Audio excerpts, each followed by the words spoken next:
And welcome to Debate 411. It is definitely time to get interactive with us. Of course, we are here to debate various issues in the society. And today on the table, we're putting the issue of children and their sexuality. Who should do the talking? When is the right time to even start having this conversation with our children? That's the point of focus on the program today. My guest in the program, none other than Songa Kaveruka, who's the principal of Excella School. Welcome to Debate 411. Thank you. With us also in the program is Enoch Tumwide, who's a young person who's involved in mentorship of young children on matters leadership, and of course you're involved with some children in your lifestyle. Welcome, Enoch. Thank you.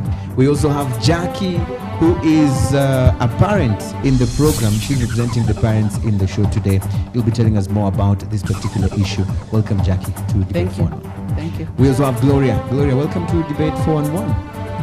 Thank you. You okay? Yeah. All right, so this particular issue has come to the table once again. And we have heard, for those who are reading various newspapers or media outlets, you now understand that in the curriculum, we will have children taught about matters sexuality.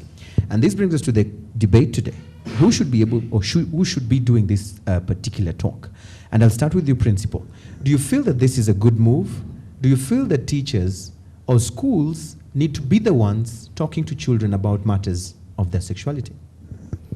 Well, yes, I do feel strongly that the schools, the teachers, should be addressing this issue of sexuality with our children, although I believe that parents are the first teachers, because, as you said in your introduction, when does it begin? When do we start talking to the children about sexuality? It starts as early as they can listen, they can hear, they can speak, even as they are babies. They learn to know their boys, they learn to know their girls, they learn to know their different sexual, physical differences at a very early age. And therefore, obviously, the first person to allay their fears, because a girl may tell mom, why do I look different from my brother? Am I sick or something? Mm-hmm. So that's a good cue for the parent to start talking about the sexuality. Mm-hmm. So it's principally rather it first starts with the parents. Exactly. That is what you're saying in the program. Jackie, you feel earlier on before we went on air, you felt that it should be 100% the parents, and the teachers or schools should have nothing at all to do with talking to your child about their sexuality. Number one, Eugene, as a parent, I'm the one who is raising my child. So by the time it gets to the school, we have single parents, you know that. So it becomes at times difficult for teachers to be able to express to these kids. How does a teacher come in to tell my child, and yet that child is of a single parent, that this is your sexuality, this is how you're supposed to have intercourse. These things, let it start from home. Because we're not talking about the common sex, a boy and a girl. We are talking about real sex. If that is how I understand the sexual education. We're talking about real intercourse and all that. We're talking about not the biological one, not the one we learned in biology. We are talking about real, what is happening in society. And actually it is happening. But in most cases, it's also about their sexuality in terms of why am I different from my brother, why am I different from my sister? And this is the conversation that we're talking about. And this is the conversation that Principal here is saying has to start at home. Eugene, that one they are taught in school. But now there comes in the other part of sexuality. That is what I think the society came in with. Are condoms supposed to be introduced in schools? Sex education covers all that, if I understand that. That one starts with the parent. As a mother, I'm supposed to tell my daughter, this is how it should be. This is that boy, you're not supposed to be talking to that boy until you're a certain age. Let me bring Enoch. Is this the right way you feel as a youth, or those young boys and girls you interact with in your process of mentoring them? Is this the conversation you want to be doing with them or having with them, or you want their parents to do that conversation or their teachers to do the conversation? Who should have this conversation? Well, the fact is, we should know this fact. Most like we should know the truth that most parents are not educated. She may be educated, but there are some rural parents who don't know about it. They're ignorant about it. But I don't know what you mean by being ignorant or not being educated. Because, for example, I had a father who never went to school. Go back to, you think of the modern schools and modern education, but the traditional Rwandan society had to teach their children about sexuality without having gone to school. They are not teaching them biology. They are not teaching them the intricacies of, sex and all that, but the values of sexuality. Let me continue with. It is very true they taught them, but the fact is, those people that are not much informed. The point here I'm driving at home is how the quality of information about it. They taught them, but the quality of information they are telling the kids. So they are not sure of what they are supposed to be telling and what they are not supposed to be telling. The duty remains to the parents, to teachers and some mentors who know clearly about it. The sex education, to tell them, hey, you need to behave like this, you need to behave. Because, mind you, they know much knowledge about it. Let me bring in Gloria, who would love to say something here. Gloria, what's your point in this particular conversation? I'm very disappointed that someone is mentioning that our parents are not educated. Look, we had grandmothers, they didn't go to school, but they taught very well and gave the best education to our mothers. They raised us with nothing like going to school, but they grew up when they knew everything about the sex education. So that's the thing we are talking about here. We're not talking about that going to school, you have to go to school, the teachers say you have to first get the knowledge at home, and then at school, maybe if necessary. The first knowledge. Very good. Actually, your mother is the best teacher. He knows you more than anybody, more than your teacher, more than... So what you're saying, Gloria, what Gloria is saying here is that then this conversation has to definitely be deeply rooted back at home. Yes, more parental than in school. Yes. Mr. Anangwe, I have this question. These days, maybe let us shift a little bit from 19th century. We go back to we go in the 21st century. These days, we find parents taking their kids as early as 2 to school, and they're in boarding. And most of the parents don't have time, by the way. And most parents, they just drop their kids at school, and they tell the teacher, hey, you should look. So it is the duty of the teacher who knows much information. Because these days, schools have become like homes. So I don't know the question that comes in, that a parent who doesn't have much time will even get time to teach sexual education. Let me talk to the principal here who has this kind of students or pupils at his school, at Excella, those who are boarding at a very early age. And you said earlier on that these conversations have to really, really take a deep root back at home. What of those children who spend most of their time from early age at boarding schools? How do we deal with this particular conversation when you say that it has to be taking place back at home? Yes. All right. First of all, we don't have very young children really in our boarding schools, but they still spend most of their day at school. They arrive at school at 7:30, and they end up going home at around 4 or 5 or even 6. As young as 2.5 years, 3.5 years. So I agree with him that most of the time they are with the teachers. And that's why I said at the beginning that school will complement what has been built from the home. The foundation must be at home. The mother, if the child is likely to have a mother and a father, the parents are the first principal teachers.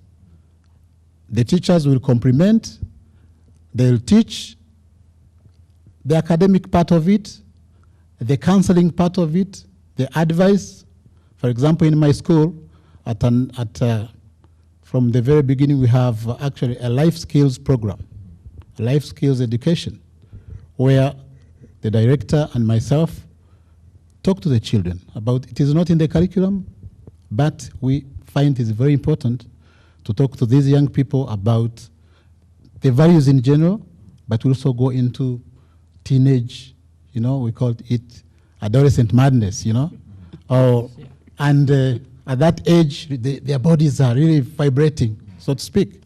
And you need to kind of advise them and tell them the dangers, the right place of sex in someone's life at the right time during marriage. You have these conversations openly with them. Openly with the students. There's a challenge here. Wait first, Jackie, because most parents would not feel comfortable having this kind of talk with their children. Most of them even don't have it. Exactly. Sometimes you find that some parents are just, you go to school. Sometimes a child comes to you and asks you, how was I born? You start giving them some lies. I bought you in a supermarket, because you don't want them to understand this whole process. Let me tell you, Anangwe, we are in the 21st century. Yes. Like my friend said. And as parents, it's a responsibility. It's like in our academia. It's a responsibility. Even the teacher doesn't have to tell me. Before the headmaster teaches my son about sexuality, I must have done it myself. But do you do it? Yes, as a parent. As a parent, I do it. Yes. I tell my son, number one, you will meet girls out there. This is the way you're supposed to take care of a girl. You have to take extra care like he's your own sister. You don't have to go beating up girls or kicking them, when they are playing football. My and all that. question there is... Wait, let me finish. So the responsibility that the sex education has been taken straight to schools, I tend to differ at times with the system. The system would have taken parents first. You see, this system would have taken the parents first, and especially in churches. We have churches. We have mentors in churches. We have parents. A teacher is also a parent. Do you know even a teacher has a problem with their own home? How do I tell my own son about sexuality? So number one, a teacher is a parent. So by the time they go to the school, let it start from home. I tell my son, number one, this is how to treat a lady. Secondly, this is how to treat yourself. This is how to carry yourself in school. If you're playing with girls, you don't have to do 1, 2, 3. Next step is the church. We have the Sunday school. By even the time that this kid goes to school, he's already been, he has all the materials that he needs. So I think the school is coming in to just finish the program. Complement yes. what the parents are doing. But the system, as she says, do you feel parents should wait for the system to come and tell them what to do with their own children? Because she says at least the focus first should have been put on parents. Like the campaign should have been, parents, talk to your children about their sexuality. But should parents wait for that? I mean, do you feel, even you as a potential parent, yes, should you wait for the system to come tell you what to do with your children? This is my funny question. Most parents have failed to do so. So let them give opportunity to school principals, leaders, mentors to do it. Reason being, these parents, some of them, to be honest, they are afraid of telling 18-year-old son, like a mama, telling, hey boy, you need to behave like... They are afraid of talking about it. That's the issue we must clarify about it. But a teacher is trained to do so. Is trained to counsel. Is trained to guide. He has no fear to tell them. So parents who have failed their duty, let teachers do it.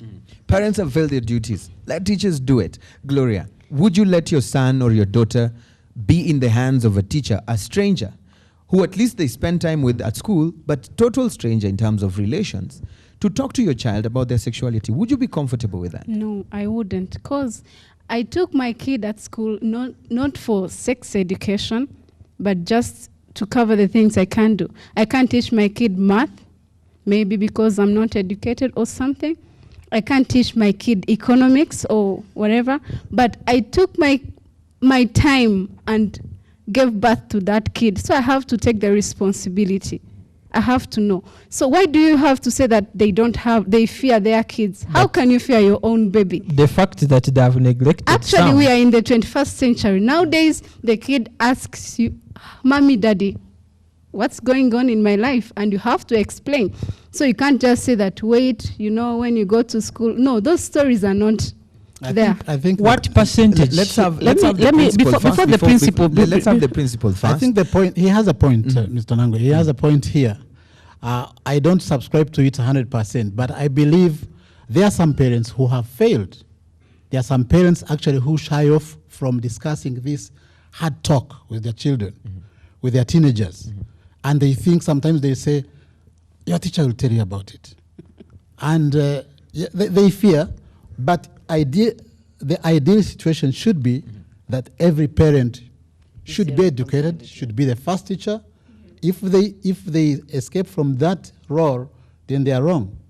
But he has a point that there are some parents who have really failed to talk to their children. And even failed therefore, to let the teachers the school do the job. good to really co-parent. Let me call it like that. They could be co-parents and help and educate, although there should be some line, some limit.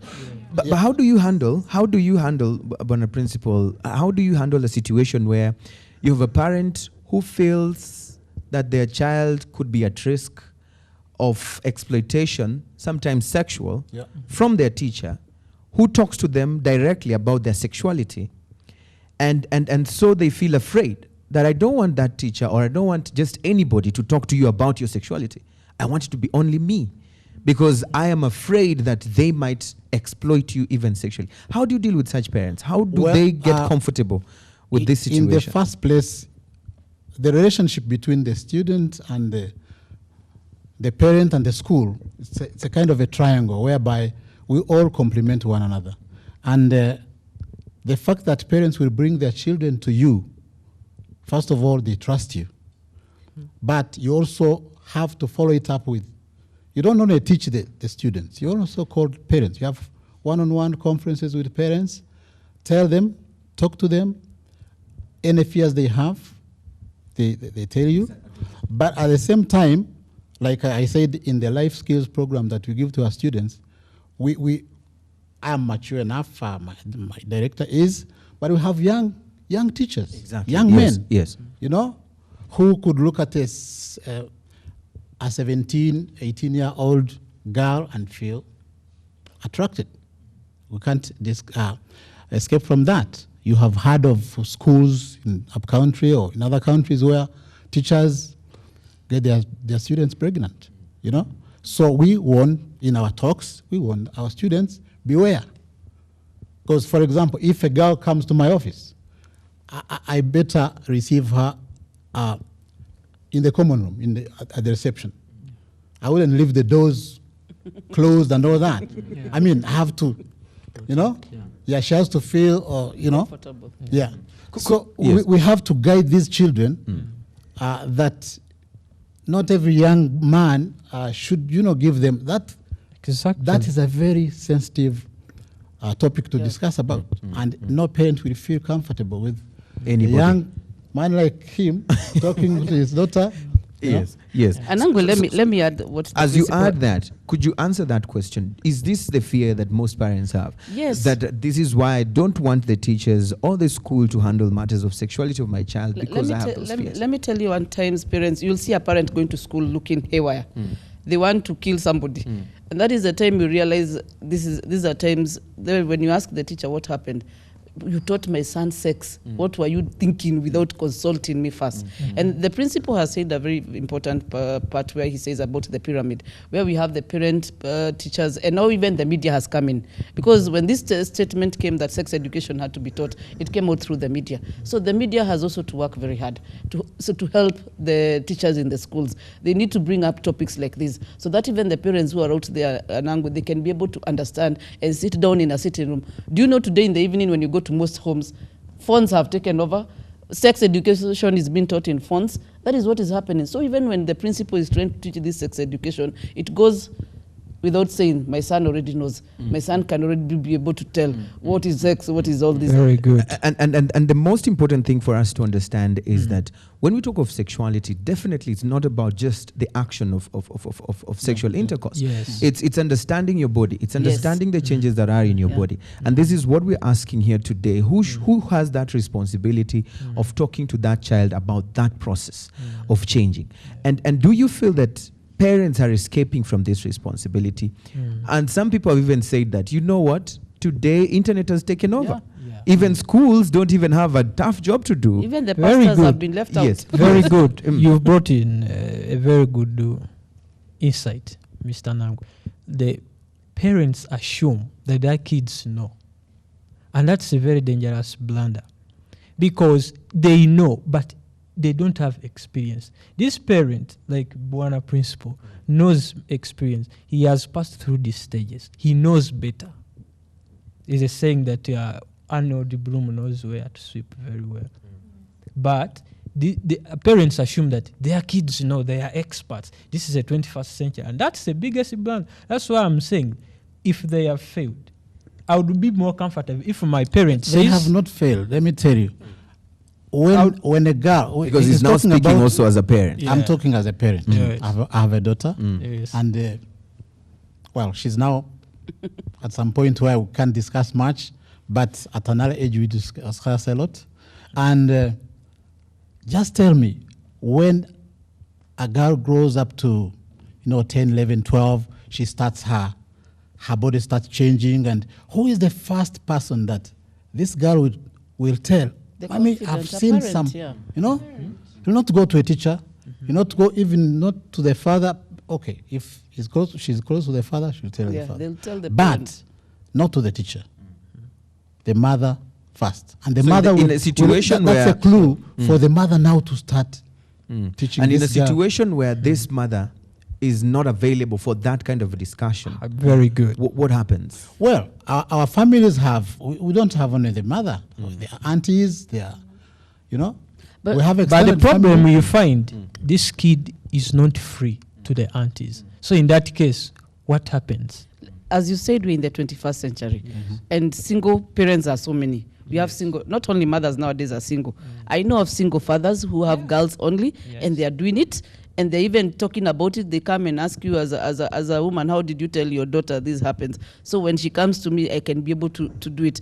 Nowadays, it's not about hiding. If you hide, you're endangering your daughter. So you have to speak it out, because when she starts that period of her life, this is when even the cases of pregnancy starts in. So you have to protect her. So I don't think parents are running away, are shying away from telling their kids about sex education. It's a time when those olden days, I wouldn't even go to my mother with the story of my menstrual cycle has started. No, I would first go to my teacher those days. But today the kids are bright enough to know that they can speak to their parents about anything. When your son breaks the voice, he comes and tells you, hey, mom, I don't understand. I ate lemon and it hung on my throat, but I don't know what is happening to my voice. So nowadays they are open. They are not like olden days when we couldn't even share. You'd stay with your problem and go to maybe even a chemist and talk to the person who is in the chemist. Over there. I want us to hold that thought. We will be coming back in a very short while to carry the conversation forward. And I would like us, when we come back to the next break, or on the next break, we will share some personal experiences of how we have been able to deal with our own children, or how our parents dealt with us on these matters of sexual reproductive health when we come back. Do stay with us, share your comments, talk to us. Who do you think has that responsibility of talking to those children about matters sexuality? Is it the teachers? Is it the parents? And if it is the parents, are we shying away from our responsibilities? And if it is the teachers, how best would you like a teacher to talk to your children about matters their sexuality? Debate Phone 1 returns in a short while. Do stay with us.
Welcome back. This is Debate 411. Thank you so much for being with us. Use the hashtag Debate 411. We'd love to get that conversation going on our social media platforms. The topic is on your screen right now. Sexual reproductive health. Who has or who is supposed to have this conversation? When is even the right time to have this particular conversation? My guest in the program, Principal Songa of Exeter School. We also have Enoch, who's a young person involving or interacting with young people, trying to mentor them. We also have Gloria, who's also a young person, and the parent is also represented here by Jackie Nyaga.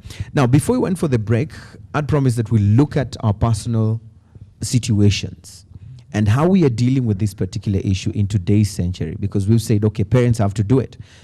How are we doing it ourselves? So, Jackie, I'm going to start with you. I would like you to make us understand, how are you handling it with your child? What conversations are you having with this particular child? Number one, I have an 11-year-old boy, and the boys ask so many questions from where they came from to where they are today, and he's very sharp. So number one, I decided to open a forum whereby we discuss everything that happens. We watch programs together, good programs. If they're educative programs, you try and explain. You even buy DVDs where you explain to him what is happening to his body and all that. Other than that, he has the homework which comes with the reproductive system. It started as early as class 4. You can imagine this as a single mom, how I've had to handle all that. From class 4, you start teaching him. This is what the reproductive system says. This is for the girls. This is for you're supposed to do 1, 2, 3. So an open forum always helps. If you hide anything from your child, let me tell you, Anangwe, that is when the problem starts. Because even him, he will start hiding. He will even have his own problem with his internal organs and all that, and he will not be able to express himself. So by the time you put an open forum, he will come and tell you this happened. This teacher started doing like the way you're saying sexual harassment in school. He will come and tell you this teacher did the 1, 2, 3 to you. So by the time you have that conversation, ask him how was school today. He will tell you school was fine. If you hear a child tell you school was fine, no, there was a problem, because it's supposed to tell you 1, 2, 3 happened. A whole day, 8 hours with the teacher, you cannot tell me that nothing happened. Something must have happened. So I tend to believe having an open forum with my son has helped me. Even whether he's in a boarding school or in a day school, I'm comfortable because we talk about it. The first thing I think in every parent is to talk about issues that are happening every day. So open forum. Yeah. It's important. And how about you, Enoch? For you, you're a young person, you've grown, you've gone through the process of transforming from that childhood to teenage to now adulthood. How was it like for you in terms of these conversations? And why do you still believe that at least the teachers really have to be the ones to talk to you about these particular issues? Well, thank you. Me, my parent could talk about it, like an open forum, like she said. My mom is very open. She talks about it, and I get to know it. But as I started growing to Form 4 up to 6, I started growing up. Then my parent couldn't be very open like she used to be. Then that's why I bring in the teacher to take over, to take the role. Because even if I am old, I need some directions. This papa knows much better things to tell me, hey, you need to do this, you need to behave like this. So I really think that, and my own experience as a mentor of those young kids, I will tell them, I'm really open to them. I don't tell girls, because they may think otherwise. I'm still a young person. There are some I get boys aged from 5 to 13. I tell them openly what happens. And the views that comes from them is that their parents don't even risk to tell them anything. And let me end with this. Guess what they say? That if their parents if they start asking about that, their parents have an attitude that these kids are getting spoiled. You see, a rural thinking. That's why I'm saying the teachers owe the full responsibility to tell them. Yes. I'll be bringing in a principal to even tell us how they handle it at school. But I'd like to talk to Gloria here, because he says that, you know what, it's important to have professionals, and only professionals, who have been trained fully to understand how to handle this particular conversation. Because most parents sometimes feel like, she or he has now reached that age of kichwangumu. And so that's how they are. You know, he now thinks he's a man. And now they start pulling away from talking to them to now even beating them or trying to, you know, do several things that shows them that, you know, you have to tone down because you're still a child. Do you agree with what he says? To some extent. Because I think, I don't know why I have this feeling that the parents are more responsible than any other person. Because, for example, we girls, there are things for sure we don't need from professionals, from teachers, from anyone. We just need them straight from our own parents, our own mothers mostly. So the mothers or the parents are the first people to inform us about this. You know, the teachers would come, or the professors, they would come second. There are things I can't tell my teacher for sure. There are things my teacher won't tell me. And of all those things, I can't trust my teacher so much than my own parents. Is that a threat? Is that really bad? Because if we cannot be able to have a very open platform where the children who are in school, the pupils, can be able to openly talk to their teachers, and the same back at home, could there be a problem here if this is what the situation is like? Yeah, actually, there shouldn't be that gap. As I said from the beginning, there's the first teacher, the family, the mother, the father, and the teachers at school would actually build on what the children have learned from their parents. So for me as a parent, the first responsibility I have, I have to be friendly to my children. They have to be my children, but they have to be my friends. Friends who confide in me, who trust me, and you know, this sex education does not come like a lesson, you know, set at a specific time. It comes just naturally, you know. Any instant in life will, you know, when you're a boy, as you said, a boy breaks his voice, say, you guys, you've grown big, you're a man, you know. And you start asking questions. Have you grown some funny hair, some funny places which you never saw before? I said, yeah, I had that. So you're becoming a man. Now, it's the time to be careful, you know. You know, when you grow, you have to be responsible. How do you rate? Do you have a girlfriend? You know? If These are the kind of conversations you want children to have with their parents at home. You know? So that kind of a conversation will guide the parents to say, so you have a friend? Of course they are shy. They say, they're just friends, have many friends, but they are not girlfriends. Say, fine, that's okay. But you feel like you want to spend more time, you want to talk to that girl. Once he trusts you, he'll tell you, yeah, it's okay. So how do you feel? You know, you develop that conversation, and then you read some danger signals coming, and you say, you know, be careful here. If it's a girl, be careful there. Otherwise, if you don't have that open conversation with them, they seek information from their friends who may give them wrong information. So when is the right time? From the internet, from the WhatsApp, you know, messages that go on, and they might be misled. So when is the right time? When is the right time to have this talk in terms of age? Anangwe, allow me to answer that about the right time. Yes, principal first. When is the right time? The moment you have that talk, first of all, I don't know what topic you're talking about here. If it is strictly sex or sex education, when to have matters of their sexuality entirely. General. Right from the beginning. Right from the beginning is when they are very young. Immediately they ask questions. Specifically, the time they start identifying themselves as girls and boys, they have different sexual, their physical features are different.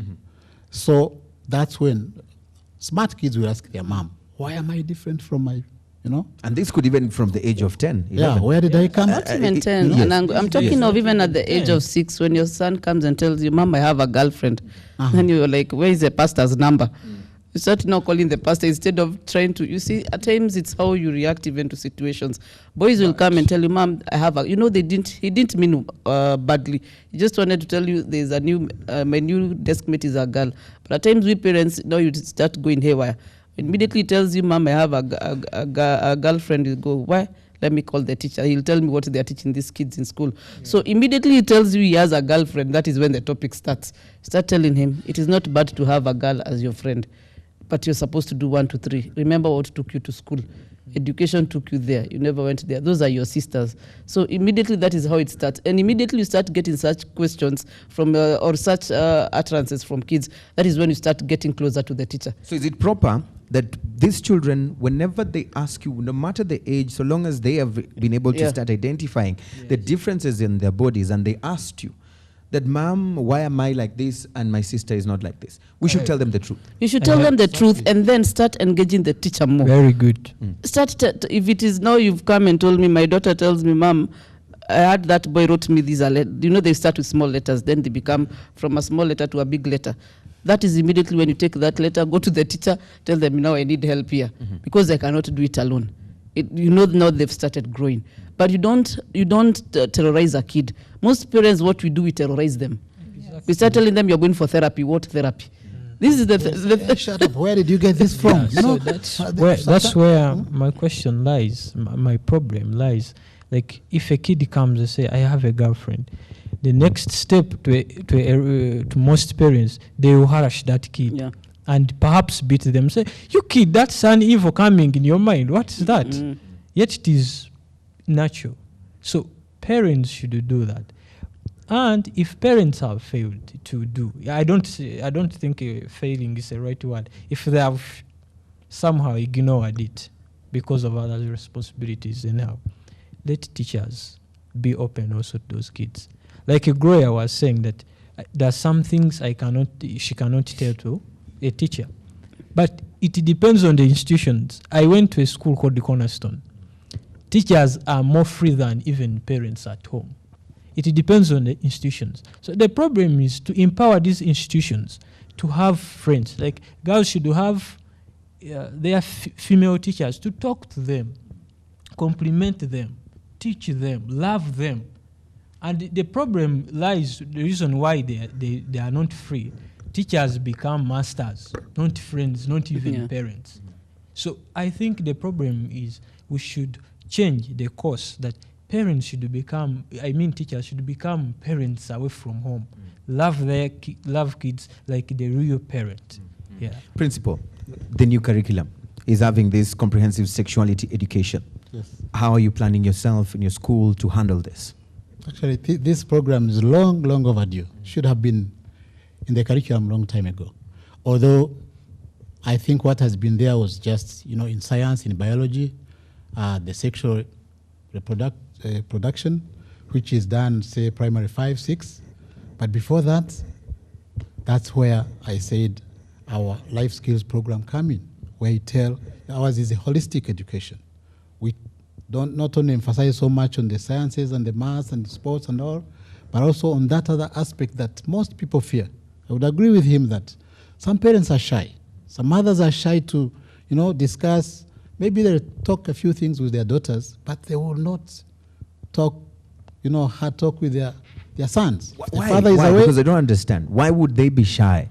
I Bringing think a parent earlier. The traditional, as for well. example, the Rwandan culture is such that you don't talk about sex kind of openly. Yeah. It's something hidden, something quiet, one-on-one. Something sacred. Yes. It's respected, and sometimes some of the mothers were not taught. They talk about it. Let me add on that. Like now, let me speak of the Esela school, where now it's a mix of races. Yeah. I don't think the parent of today in Rwanda should be afraid to talk about the sex, because we are in a mixed society. When you go to a neighborhood, you're looking for like 5 communities living together, from East African and beyond, even from other countries, foreign countries. So if we talk, when you go to church, it's happening the same. The churches have become a mix of races. So when we say that this thing is still sacred, that is culture. Yeah, for us, I think people now it's time they put down at times the culture. I'm not saying they forget the culture. Yeah. They just put down the culture for the sake of their children. I'm actually talking on a national level. Yeah. I'm thinking of the urban and the rural setups. Yeah. Because at Excella we have parents who are enlightened. They are the elite, so to speak. That's the question. Think of the parent deep in the villages. Yes. But most of them, the worry is you are, telling my child these things way too early, and you're therefore spoiling my child. And they have sort of felt, these are the parents who have sort of felt that there is a certain age when these children have to start knowing these things. And they need to know these things by themselves as they grow up. And they would tell you that, you know what, at class 4, at class 5 or 6, 7, 8, don't bring those things in their minds, because the more you put it in their minds, you're planting that seed of them now starting to experiment in their bodies. And this is where the problem is with some parents. But I think there's one aspect that we have not talked about. She mentioned about church.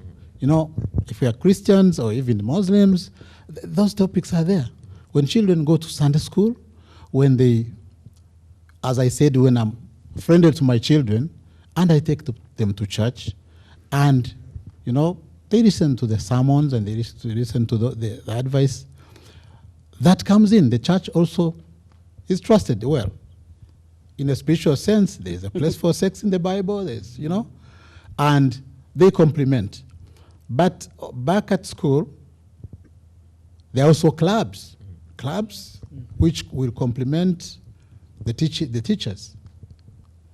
You know, clubs for girls, you know, anti-AIDS or anti-SIDA clubs, all those bring part of the education. So the curriculum is coming at the right time, because I think people are diverting the internet and the, you know, and I the think social media is really. That's why I was clink on this point.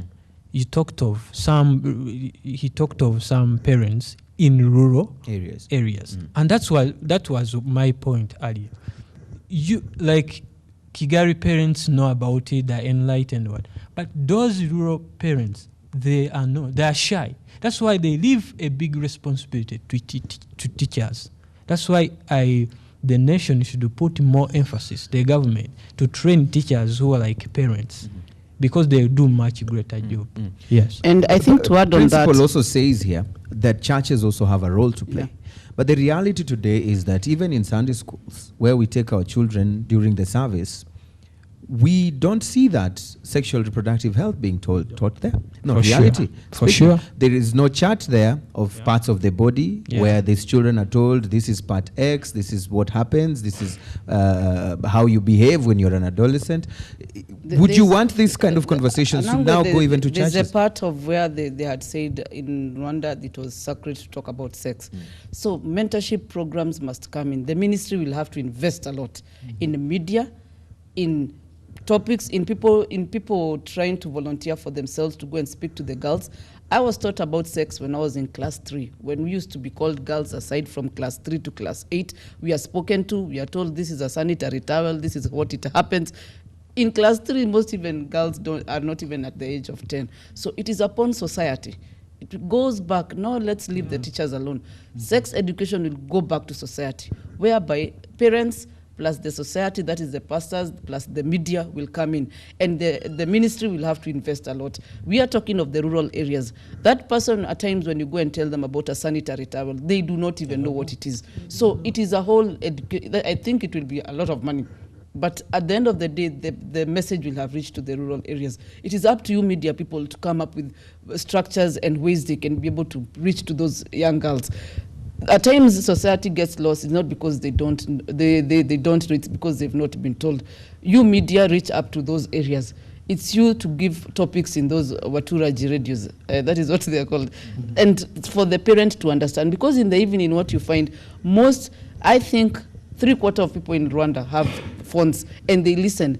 Get a program in every radio station that they are talking about these programs. Sex education is taught, even in media. We get 2 teachers on air, they talk about it. Because at time when we are family like this, my father will understand, you as a son will understand. Then after the program ends, we'll discuss it. We'll say, what was Anangwe saying? But in most cases, such kind of shows, when they come on air and you're seated with your parents, some people will say, this is very embarrassing. Switch off. Switch it off. Yes. This is I what agree happens. with you. That's why I think parents have to be challenged. They have to be made to understand that their first responsibility is theirs. Yeah. Yes. And they have to be educated. As he said, some of them are ignorant, or they know, but they are shy. They think it is a taboo to talk about sex. Exactly. And once they are kind of enlightened and they are told that is your duty, you cannot delegate that duty to somebody else. Somebody else will help you, but you're the first person. So throw away the shyness and talk to your child. Exactly. So those talks, those discussions have to happen. Yeah, the radio shows, the interviews, direct them to the parents and challenge them that this is their duty. They should not throw it to the teachers alone. The teachers can only help, but they can't do it 100%. Alone. Gloria, would you sit down, even at your age right now, with your parents, and a conversation on matters sexuality is going on a radio or on a TV, and you sit there, would you comfortable do that? Because most people would say, mom, remove that, or dad will say, what is this? And they would find an excuse of stepping out, even at your age right now. So what does this say about the society that she says needs to be talking to these children about their sexuality? Speak the truth, Gloria. Sincerely speaking, it's for me, I can, because my mom is very comfortable with it. Most of the times there are some magazines called Niña Minga. I think you've come across. Even they have the radio, they can just discuss about it on the radios. So I feel more comfortable when I listen, even my mom when she's there. Because there's some things I don't understand and I need to ask her. So she needs to explain as well. Okay or you will verify with her. Is that yes. true, mom? Is that true? What they are saying, do you believe in that? Yes. Instead of taking or whatever you get from there, Yes. you say, yeah, but there's something I am not understanding. It's not clear to me. Yes. So, in 2 minutes, because that's all we have for now, I want us to move forward. Moving forward, where do we go from here? Because we have all said, all right, now teachers have to exercise their responsibility when it comes to school and handling the children and talking to them about matters of sexuality. The parent here says, okay, parents also need to up their game and the society as a whole. So I'll start with you, Principal, as we move towards the end of the program. What's the way forward? Because this conversation doesn't have to end here. We need to have impact on the society. Where do we go from here? Well, the fact that this has come into the curriculum,